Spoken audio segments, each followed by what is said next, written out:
In a previous video, I talked about festivals and some of the best festivals that I've been a part of and that I've worked on or I have been attended.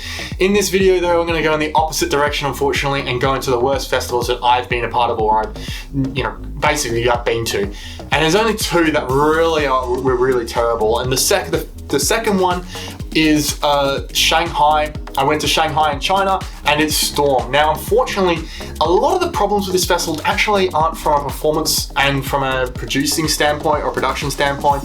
It's actually because they just got hit with really bad weather. It was more or less monsoon style of weather. Torrential rain absolutely decimated the festival site. So I was hanging out with some of the artists that I was friends with and they had shelter that was covering most of that area. However, the problem was that wasn't really, the majority of people weren't in that same sort of space. So everyone was getting completely drenched.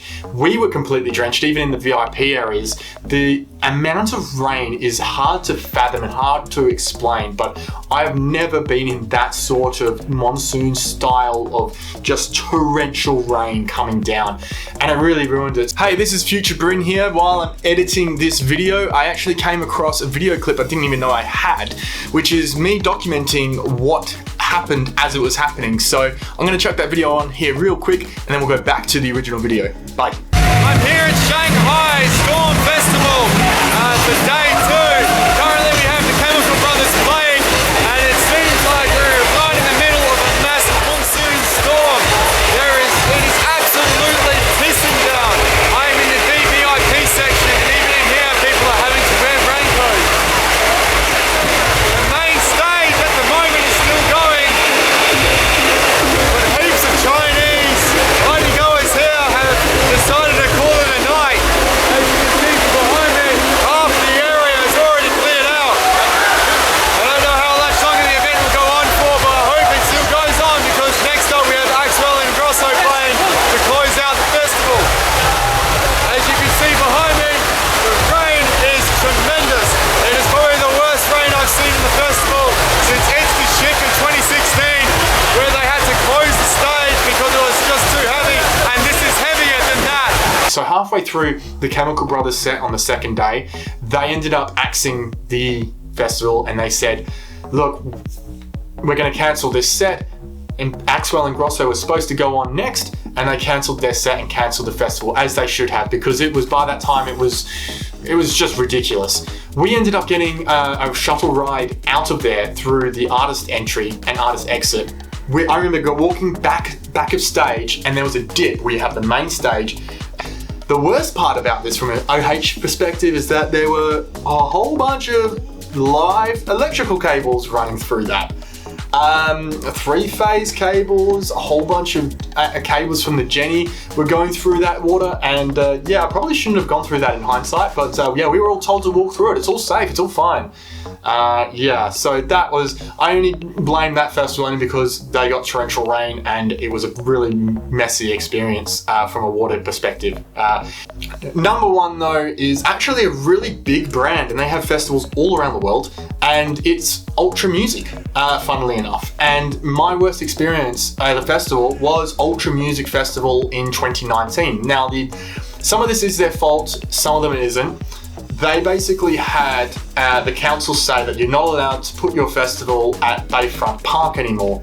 And so they decided to move the festival to this island where they were holding it there, and they had to do that in a very short amount of time. So the biggest gripe was transport. So the only way you could get to the festival was through buses. They didn't allow Ubers and they didn't allow private cars to drop off people. So you had to get there via buses, which were running from downtown Miami. So the problem we had was that there weren't enough buses to get to the festival to begin with, but to get home at 2 a.m. when the festival finished was an absolute disaster. We waited for over an hour for a bus to come and no buses came. There was a massive gridlock on the freeway to get to the festival. No taxis were able to pick up, Uber was disabled, and there were just no buses. So what did 30,000 people try to do when the festival finished?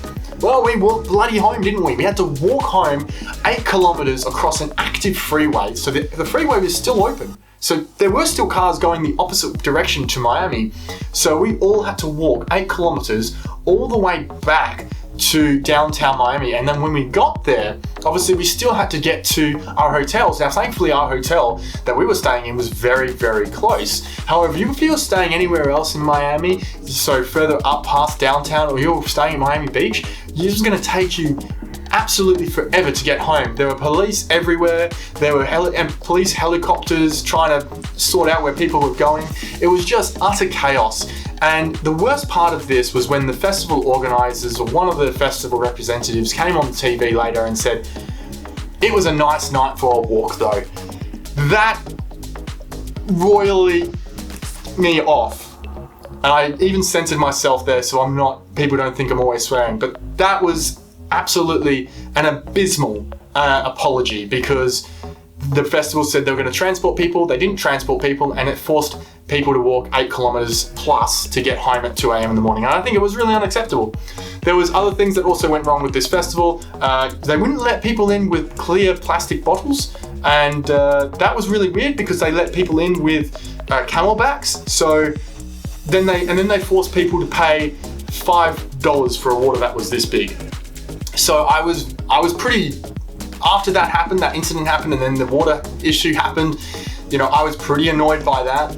And then there was just a lot of drug dealers at this festival. Me and my friend, we don't take any of that sort of stuff, and I've never taken drugs in my entire life. And we actually started counting the amount of drug dealers that were approaching us, and it was the first day we had over 20 drug dealers come up to us and ask if we wanted to pay drugs, and they're all separate drug dealers. So there was quite a lot of heavy drug use, I imagine, for other people, but there's just a lot of, I don't appreciate people like trying to hassle me to buy drugs from them all the time, and it was just not a nice experience. On the second day, we had fires were started. I can't remember the second or third day because it was a couple of years ago now, but there was fires, the fireworks set off and caused a couple of palm trees to catch alight.